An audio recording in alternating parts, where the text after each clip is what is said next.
હે ગોપાલ રાધા કૃષ્ણ ગોવિંદ ગોવિંદ, હે ભાગવત સ્વરૂપ ભગવાન, હે વિષ્ણુ પરમાત્મા, હે શ્રીનાથજી બાબા, હે દાદા, હે પ્રભુ अपनी कृपा, हे ईश्वर दीनानाथ तुम्हारी जय जय हो।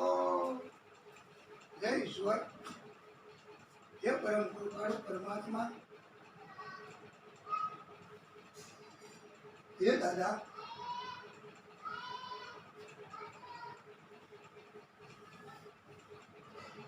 हे नारायण प्रभु,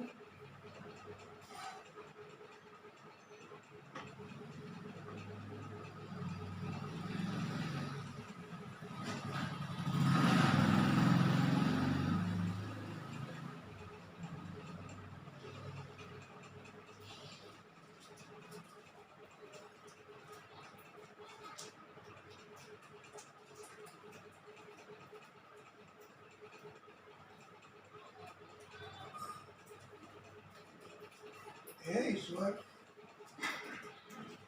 हे नारायण प्रभु, हे दादा,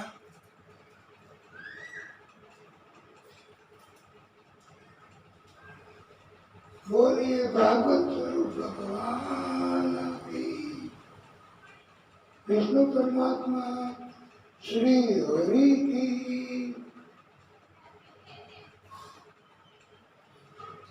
सुखदेव प्रभु कहे छे, हे परीक्षित,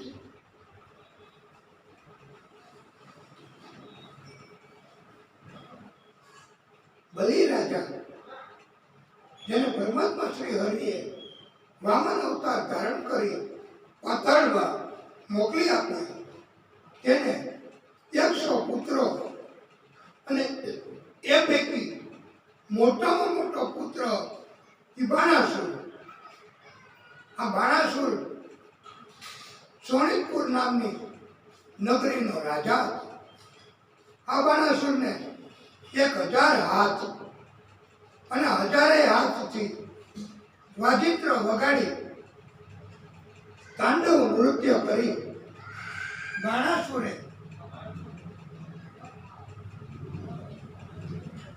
મહાદેવજીને પ્રસન્ન કર્યા. એવું વરદાન માંગ્યું કે તમારે સોનિતપુર નગરીની રક્ષા કરવી. स एकदा अहगिरीशम् आरस्वस्थं वीर्यदुर्मदः गिरिजेनार्क वर्णेन सपृष्ठं सतत पदाम्बुजम्. एक दिवस बल तथा पराक्रमना अभिमानना कारणथी बाणासुरे शिवजीने કહ્યું, હે પ્રભુ, તમે મારી સાથે યુદ્ધ કરો. કોઈ મારી સાથે યુદ્ધ કરતું નથી, મને કોઈ હરાવતું નથી. ત્યારે માધવજીએ કહ્યું છે કે ધીરજ ધારણ કર, એવું પણ થશે જ.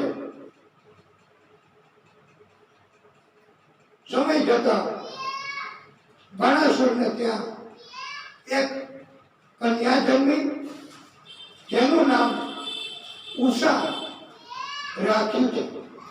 ઉષા ઉંમરવાન થઈ. એકવાર ઉષા એમણે સ્વપ્ન જોયું. સ્વપ્નમાં એક સુંદર મજાના પુરુષ એમની સાથે આ ઉષાનું લગ્ન થયું હોય એવું સપનું જોયું. પછી ઉષાએ એમની સખી બાણાસુરના મંત્રી કૌભાંડ એની પુત્રી ચિત્રલેખા હતી. એ સખીને કહ્યું કે પુરુષની સાથે મારું લગ્ન થયું એ પુરુષને તું લાવી આપ. ત્યારે ઉષા વર્ણન કરતી જાય, ચિત્રલેખા ચિત્રો બનાવતી જાય. આમ ચિત્રલેખા ચિત્ર બનાવતી અને ઉષા એમને રિજેક્ટ કરતી, રદ કરતી કે આ નહીં બીજો વધારે વર્ણન અતિશય અસરકારક કરતી ગઈ. પણ અંતે ચિત્રલેખા ભગવાન કૃષ્ણના પુત્ર પ્રદ્યુમનજીનું ચિત્ર બનાવ્યું અને ઉષા થોડીક શરમાણી. હવે ચિત્રલેખા સમજી ગઈ અને પ્રદ્યુમનજીના પુત્ર અનિરુદ્ધજીનું ચિત્ર બનાવ્યું અને ઉષાએ કહ્યું કે આજ એને લાવી આવો. હવે અનિરુદ્ધજીને લઈ આવવા માટે ચિત્રલેખા તો ઉપડી વાયુ વેગે અંતરિક્ષમાં, પણ આખી નગરી દ્વારકામાં પ્રવેશ કેમ કરવો? સુદર્શન ચક્ર ચોકી કરે. એ વખતે આ ચિત્રલેખા તો મૂંઝાણી, પણ નારદજી મદદ કરવા તૈયાર થયા. કોઈ મૂંઝાય એટલે ઉકેલ અને મદદ નારદજી તો કરે જ છે. નારાયણ નારાયણ નારાયણ. ચિત્રલેખાને કહ્યું, હું ચક્રને થોડી ક્ષણ રોકું છું, દરમિયાનમાં તારું કામ પતાવી તું નીકળી જા. નારદજીએ ચક્રને કહ્યું કે તમે બહુ કામ કરો છો, 24 કલાક સત્સંગ કરવાનો ટાઈમ જ તમને ન મળે. ત્યારે ચક્ર કહે કે આપના જેવા કોઈ સત્સંગી મળે તો હું સત્સંગ કરું ને. ક્યાં? નારદજી કહે કે મારે સત્સંગ તો કરાવવો છે, પણ પછી ક્યાંક અજોગતું બને તો મારું નામ આવે, એટલે તમે તમારું કાર્ય કરો. નારદજી કહે છે કે હું તો હવે વિદાય લઉં છું. એમ કરીને નારાયણ નારાયણ નારાયણ કરતા નારદજી તો અંતરિક્ષમાં અદ્રશ્ય થઈ ગયા અને ચક્ર એ તો ચોકી કરવા પાછું ચાલુ થઈ ગયું. દરમિયાનમાં ચિત્રલેખાએ અનિરુદ્ધજીને પલંગ સાથે ઉપાડી અને અહીંયા લઈ આવી ઉષાની પાસે. અને ઉષાના કમરામાં જોયું. અરે ઉષાના કમરામાં અવાજ આવ્યો કોઈ પુરુષનો. આથી એમ માન્યું કે કોઈ પુરુષ અહીંયા હશે. ત્યારે બાણાસુરે એમને બહાર કાઢવા અને પુરુષ સાથે યુદ્ધ કરવા તૈયારી કરી. અને ચિત્રલેખાએ અનિરુદ્ધ અને ઉષાના ત્યાં ને ત્યાં લગ્ન કરાવ્યા. એટલે આવે લગ્ન ઈ ઉષાના 2 વખત, અનિરુદ્ધના 1 વખત. પછી અનિરુદ્ધને યુદ્ધ કરવામાં વધારે બળ અને વધારે રસ જાગ્યો, કારણ કે એની પત્ની ઉષા અને એની સખી ચિત્રલેખા એને બચાવવા. પણ બાણાસુર એમણે અનિરુદ્ધને પકડી અને કેદ કર્યો છે. ભગવાન કૃષ્ણને ખબર છે કે બાણાસુરની સોનિતપુર નગરીની રક્ષા મહાદેવજી કરે છે. હવે બાણાસુરની કેદમાં અનિરુદ્ધજીને કેવી રીતે છોડાવવા? મહાદેવજી રક્ષણ કરે છે આ નગરીનું. અને કૃષ્ણને યુદ્ધ મહાદેવજી સાથે કરવાનું હવે થયું. અને ભગવાન કૃષ્ણએ ચુંબડાસ્ત્ર નામનું બાણ છોડ્યું. એનાથી પ્રમાદ આવે, બગાસા આવે, નિંદ આવે અને એની અસરમાં મહાદેવજી રહ્યા ત્યાં ભગવાન કૃષ્ણએ પ્રવેશ કર્યો અને બાણાસુરને યુદ્ધમાં હરાવ્યો. બાણાસુર નાસી ગયો, પણ ભગવાન કૃષ્ણ એને મારી ન નાખે એટલા માટે બાણાસુરની માનેલી એવી માં કોટેરા દેવી એ નગ્ન અવસ્થામાં કૃષ્ણની સામે રસ્તામાં ઊભા રહ્યા. હવે કૃષ્ણ વિમુખ થઈ ગયા, પાછું ફરી ગયા.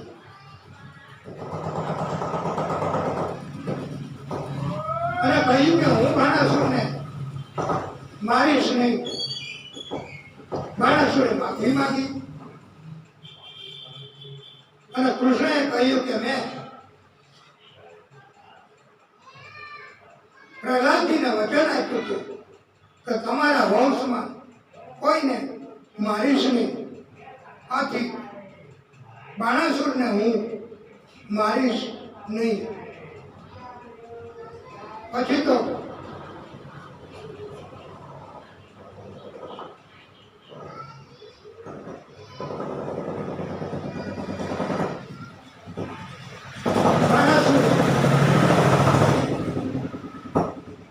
પોતાની કન્યા કુશાના વિધિસર અનિરુદ્ધ સાથે લગ્ન કરેલા.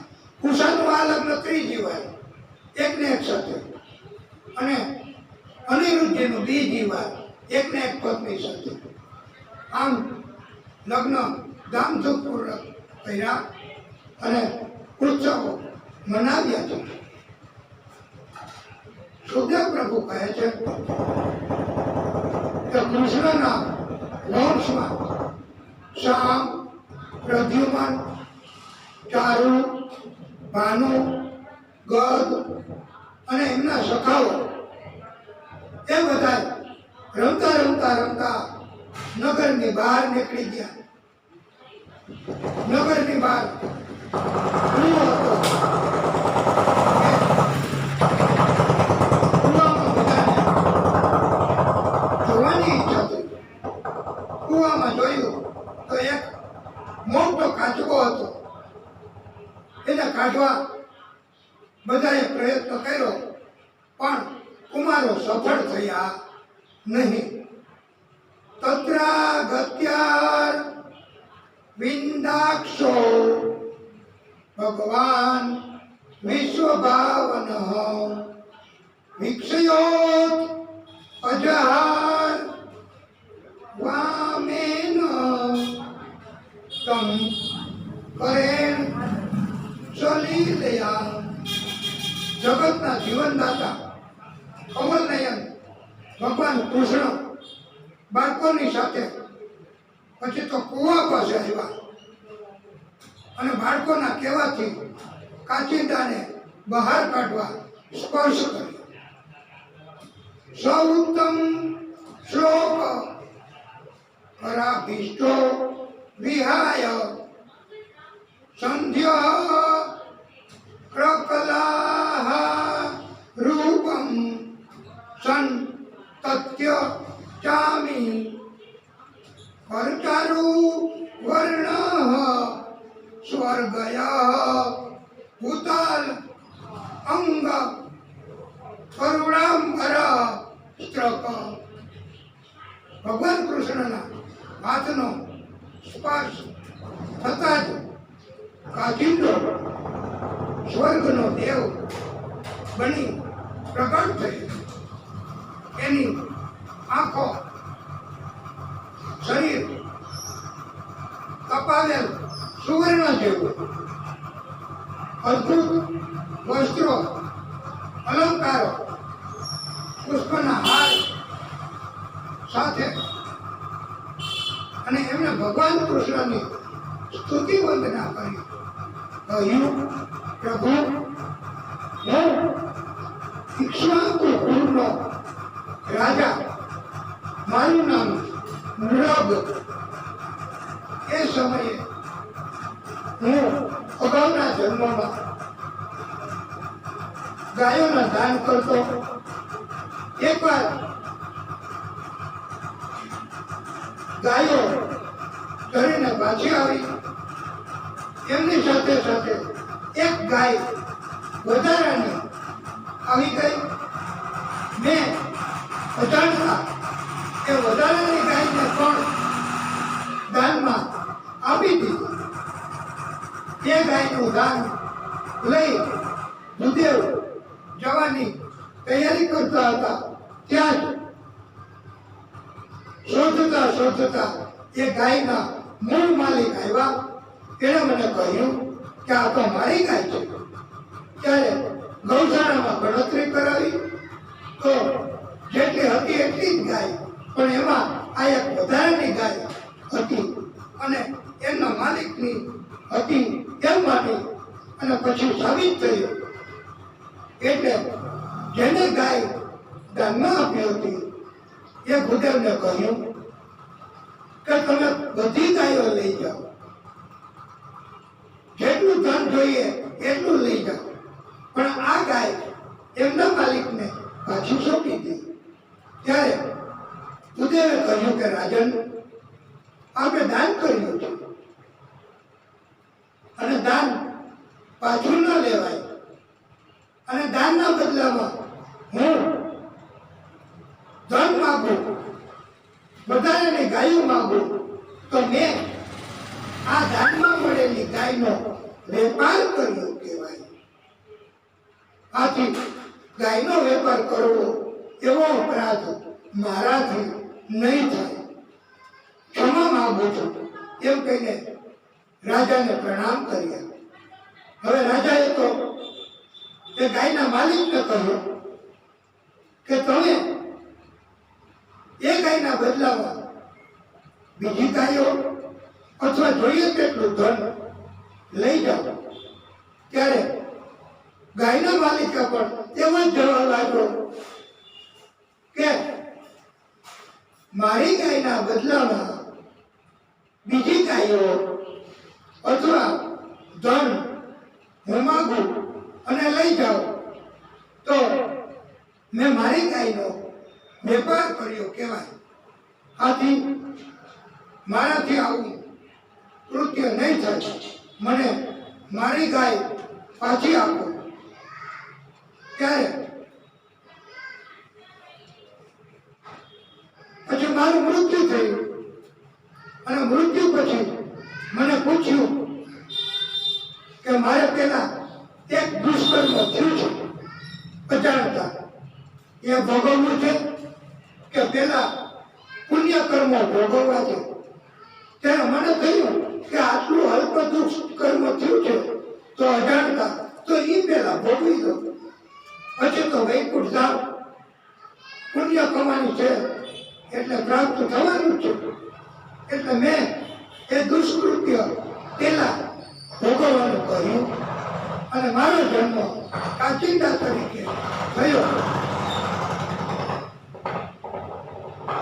હવે મારો સમય પૂરો થયો અને આપના સ્પર્શના કારણથી મને હવે દિવ્ય ધામ પ્રાપ્ત થાય છે, માટે હું ધન્ય ધન્ય બન્યો છું.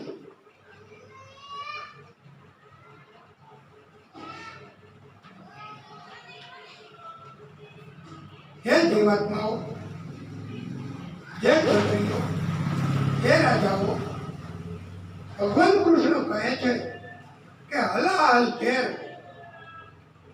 એને હું ઝેર નથી માનતો. આ કૃષ્ણ કહે છે,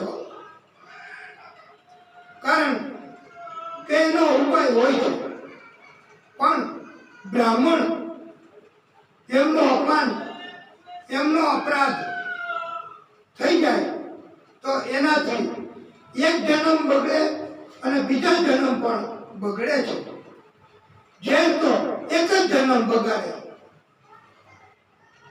માટે એવો બોધ આપ્યો છે આ નૃગ રાજાની કથા મારફતે કે બ્રાહ્મણનો અપમાન કે અપરાધ કરવો નહીં. બ્રાહ્મણને ત્રાસ આપવાને એવો પૃથ્વી ઉપરના બધા જ મનુષ્ય જીવોને પ્રભુ કૃષ્ણએ બોધ આપ્યો છે.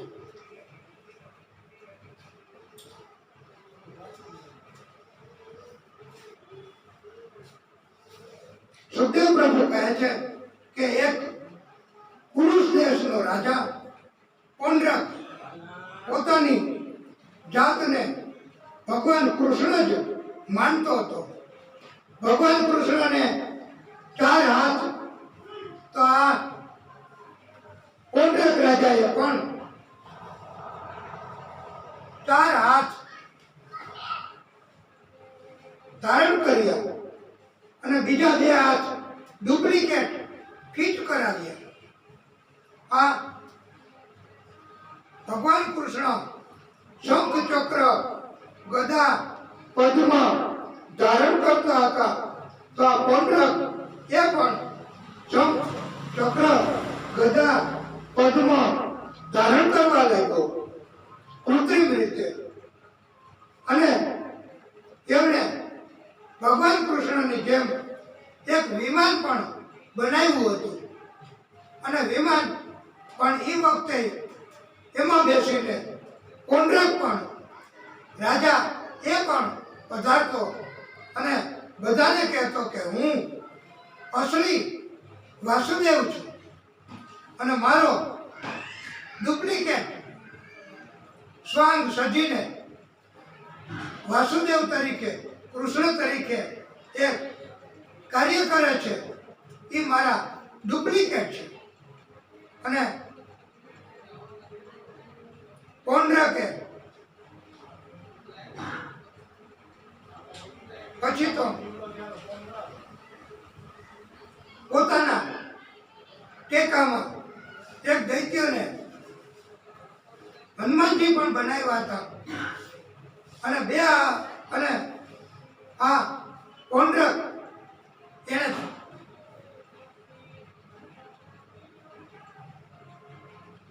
વિચાર્યું કે કૃષ્ણ તો મેદાન છોડીને ભાગી ગયા છે, એટલે હવે એ ડરપોક છે, એમને ધમકી ભર્યો પત્ર લખીએ એટલે કૃષ્ણ એની પ્રવૃત્તિ અને આવો વેશ છોડી દેશે. એટલે પૌંડ્રકે ધમકી ભર્યો પત્ર દૂતને મોકલી અને કૃષ્ણને પહોંચાડ્યો. વાસુદેવ અવતીર્ણો અહમ એક એવન ચાપર ભૂતાનાં નુકંપાતમ ત્વં તુ ભિથ્યા ભીતામ ત્યજ. એ સંદેશો એવો હતો કે પૌંડ્રક રાજા એ જ અસલી કૃષ્ણ છે અને તમે એમનો નકલી વેશ ધારણ કર્યો છે અને તમે પ્રવૃત્તિ કરો છો તે ખોટી છે. અમારા રાજા જ વાસુદેવ છે અને તમે આ બધું છોડી દો એમ કૃષ્ણને કહે છે. અને છોડીને પછી તમે અમારા રાજા પૌંડ્રકના શરણે આવી જાઓ. બધા પત્ર જાહેરમાં સાંભળ્યો અને કૃષ્ણ બલરામજી બધા ગુસ્સે થયા. કૃષ્ણને થયું કે હવે વધારે સમય વ્યતીત નથી કરવો. તુરત જ પુરુષ દેશમાં આવી પહોંચ્યા. પૌંડ્રક તો ભાગ્યો કાશીના રાજા પાસે. કાશી નરેશને કહ્યું કે આ કૃષ્ણ તો સાચે જ આવી ગયા, ધમકીથી ડર્યા નથી અને યુદ્ધ થશે ચોક્કસ. એટલે પૌંડ્રક કાશીનો રાજા એમણે સેના તૈયાર કરી કૃષ્ણની સાથે યુદ્ધ કરવા તૈયાર થયા. કોંડ્રકે પણ 4